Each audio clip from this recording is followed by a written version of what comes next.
The Tabuk province of Saudi Arabia is a place where time seems to have stopped. It is a landscape of violent beauty, where jagged sandstone mountains rise like rusted teeth from the desert floor, and the wind carves ancient patterns into the red dunes. For centuries, this silence was broken only by the bleating of goats and the call to prayer echoing from the tents of the Howeitat tribe.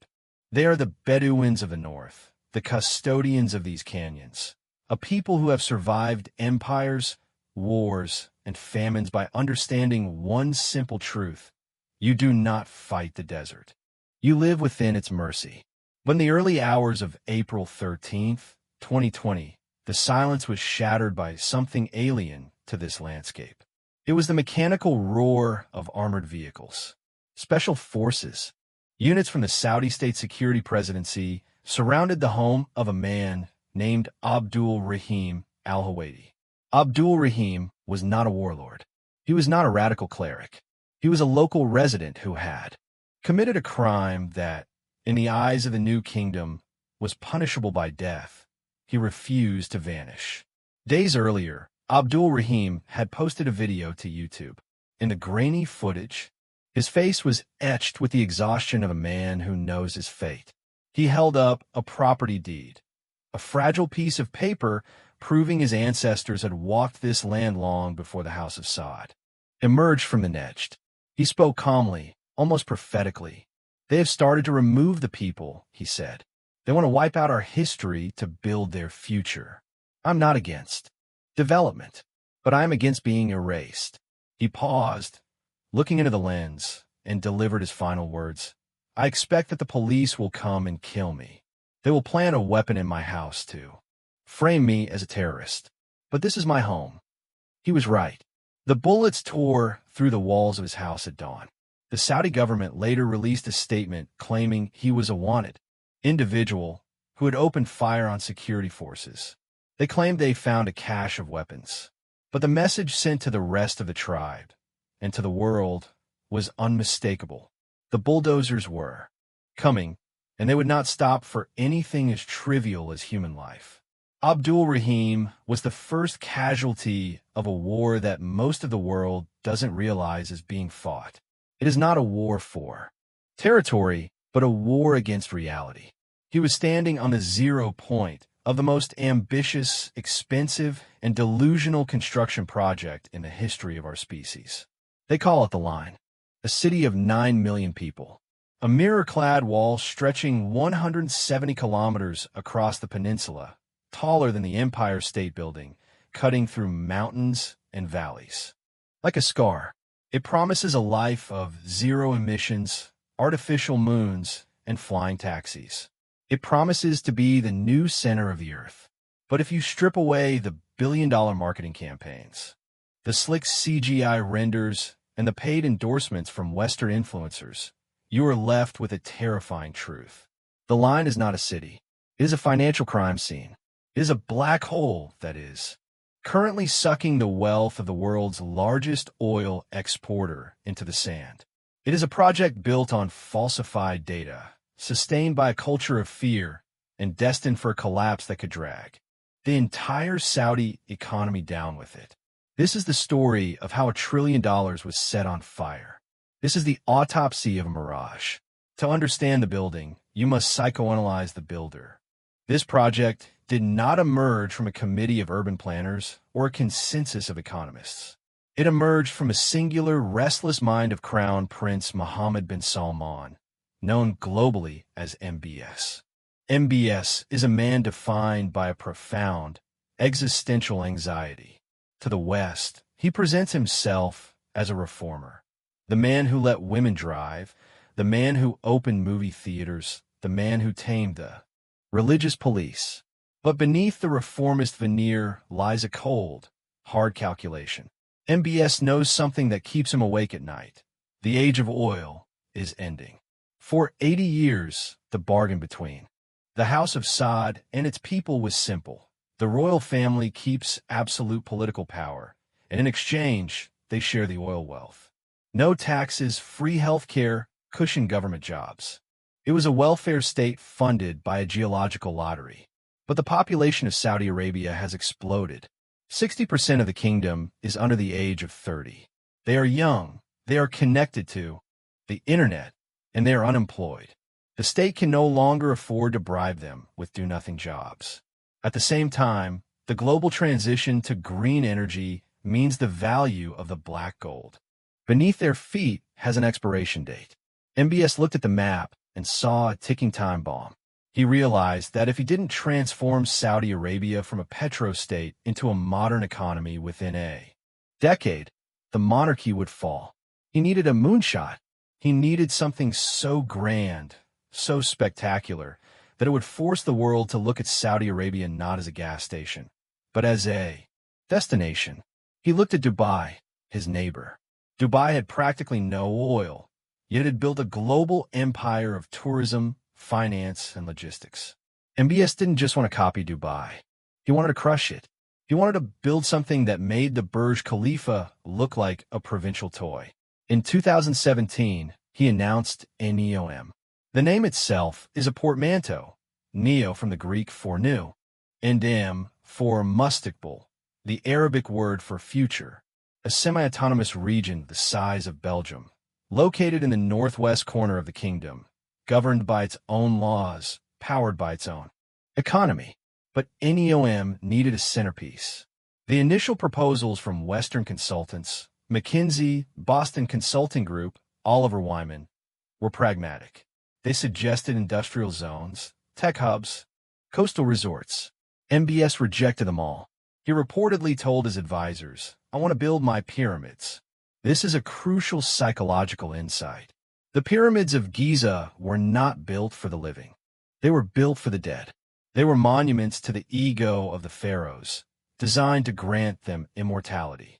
MBS, in his quest for legitimacy, fell into what historians call the edifice complex, the belief that a leader's greatness is measured by the volume of concrete they pour. He summoned designers and demanded the impossible. He didn't want a city that spread out. He wanted a city that went up and across. When architects told him that a linear city was inefficient, he fired them. When engineers told him that a continuous 170-kilometer wall would destroy the ecosystem, he ignored them. He surrounded himself with yes men, sycophants who realized that the only way to survive in MBS's court was to agree with the wildest hallucinations of the prince. And so, the line was born, not out of necessity, but out of vanity. A project designed to look good from a satellite, regardless of whether it was livable for a human being. But a vision this grand requires money, more money than even Saudi Arabia had in the bank. Let's pause the politics and look at the physics, because the engineering reality of the line is where the tragedy turns into a farce. The specifications are staggering. 2 parallel skyscrapers, 500 meters tall, 200 meters apart, stretching for 170 kilometers. To understand the scale, imagine the Empire State Building. Now imagine taking 15,000 Empire State Buildings and smashing them together into a solid wall that runs from New York to Philadelphia. The first hurdle is the materials. To build the structure as designed, Saudi Arabia would need to consume approximately 1/5 of the entire world's annual steel production. It would require more glass than every factory on Earth can produce in a year. This creates a phenomenon known as project-specific hyperinflation. When a single buyer corners the market on a commodity, the price doesn't just go up, it decouples from reality. Suppliers know Saudi Arabia has no choice but to pay. The cost of a cubic meter of concrete in Tabuk has already skyrocketed. The budget of $500 billion, tossed around in press releases, is a fiction. Independent construction auditors estimate the cost of the steel, glass, and concrete alone, before you even pay a single worker, would push the project over $2 trillion. Then, there is the wind. A 500-meter-tall wall creates a massive aerodynamic barrier. In the desert, wind loads are enormous. To prevent the structure from collapsing, engineers have to design complex internal damping systems. But more importantly, The wall blocks the natural airflow of the valleys. It creates a microclimate disaster. On one side of the wall, the desert dies from lack of windborne seeds and moisture. On the other side, the heat becomes trapped. To solve this, the designers proposed massive stadium-sized holes in the structure to let the wind pass through. But cutting holes in a skyscraper weakens the structural integrity, requiring even more steel to reinforce it. It is a loop of inefficiency. They're spending billions to solve problems that they created by ignoring the first rule of architecture: form follows function. Here, function is being tortured to fit a form chosen by a prince who liked a sci-fi mood board. And what about the water? The line promises to be green, but 9 million people in a desert need water. The only option is desalination on a scale never before attempted. Desalination is energy-intensive, but the real problem is the waste product, brine. For every liter of fresh water, you produce a liter of hyper-salty, toxic sludge. Usually, this is pumped back into the ocean. But pumping that volume of brine into the Red Sea would kill the coral reefs, the very same reefs MBS claims he wants to preserve for tourism. It is an environmental suicide pact disguised as an eco-city. But the most absurd engineering challenge is the elevator problem. In a normal city, you move horizontally by car or train and vertically by elevator. In a line, everything is vertical. To get from your apartment on the 80th floor to a park on the 20th, or a school on the 100th, you are entirely dependent on elevators. Simulation models show that the sheer volume of people moving up and down would require thousands of elevator shafts, eating up nearly 30% of the livable floor space. And the promised high-speed rail that travels the 170 kilometers length in 20 minutes? Physics says no. To travel that fast, a train needs nearly 10 to 15 kilometers just to accelerate and decelerate. If the train has to stop at stations to pick up passengers, it can never reach its top speed. It becomes a glorified subway, trundling along at normal speeds, turning a 20-minute commute into a 3-hour ordeal. The line is a solution looking for a problem. It attempts to reinvent the wheel, but ends up designing a square one. It is inefficient, dangerous, and claustrophobic. But the engineering impossibilities are nothing compared to the financial ones. Where does $1 trillion come from? Most people assume Saudi Arabia has infinite money. They imagine a vault in Riyadh filled with gold bars. The reality is far more precarious. Saudi Arabia has cash flow, yes, but it also has massive liabilities. The state employs nearly 2/3 of the working population. The subsidies for electricity, water, and gasoline cost billions a month. The war in Yemen was a financial drain for years. To fund the line, MBS turned to the Public Investment Fund, PIF. In 2015, the PIF was a sleepy holding company. Today, it is the world's most aggressive investor, managing nearly $900 billion in assets. But the PIF is not generating the cash needed for Neom. In fact, the PIF is losing money on many of its investments. The PIF poured billions into Lucid Motors, an electric vehicle startup that is currently burning cash. It invested heavily in Magic Leap, an augmented reality company that flopped.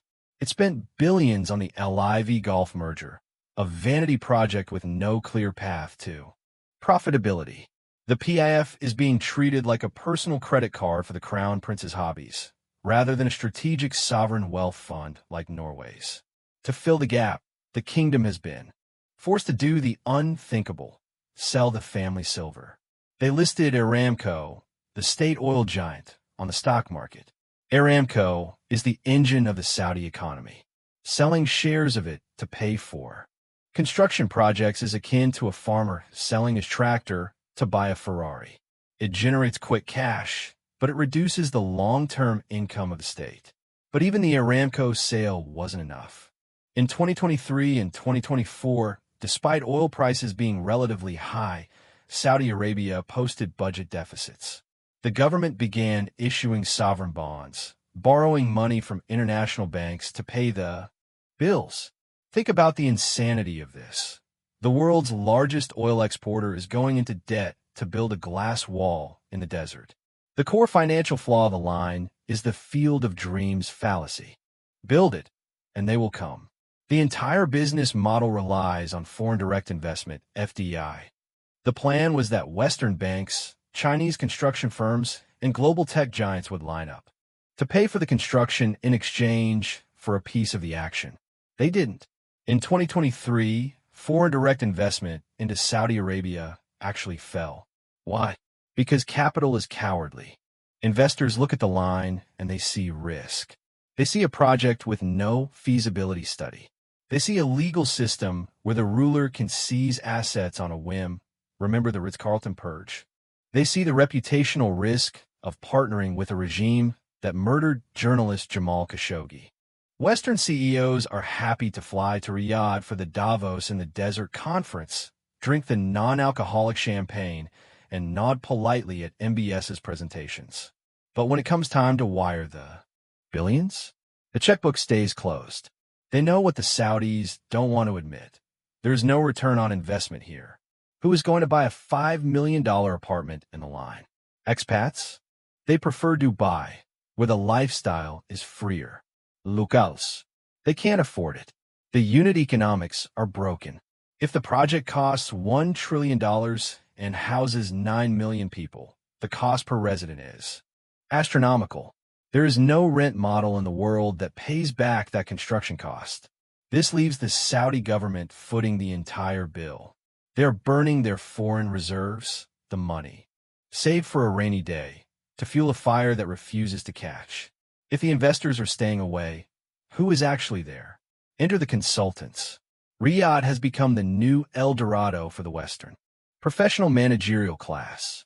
Architects from London, engineers from Germany, PR gurus from New York, and management consultants from everywhere. They are flocking to Neom for one reason: the hardship pay. Salaries in Neom are often triple what these professionals could earn in their home countries, tax-free. But there is a catch. You have to check your ethics and your logic at the door. Leaked internal documents and interviews with former employees paint a picture of a toxic, dysfunctional workplace. It is a culture of terror. Executives are terrified of delivering bad news to the Crown Prince. When a feasibility study shows that a deadline is impossible, the data is fudged. When a cost estimate comes in too high, the numbers are manipulated. One former executive described it as Potemkin management. Everyone is pretending to work.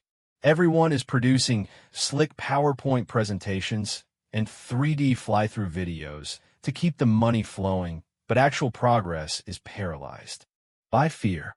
Decisions change weekly. A foundation is poured on Monday, and on Tuesday, a directive comes from the palace to move the building 50 meters to the left. Millions of dollars are wasted on rework.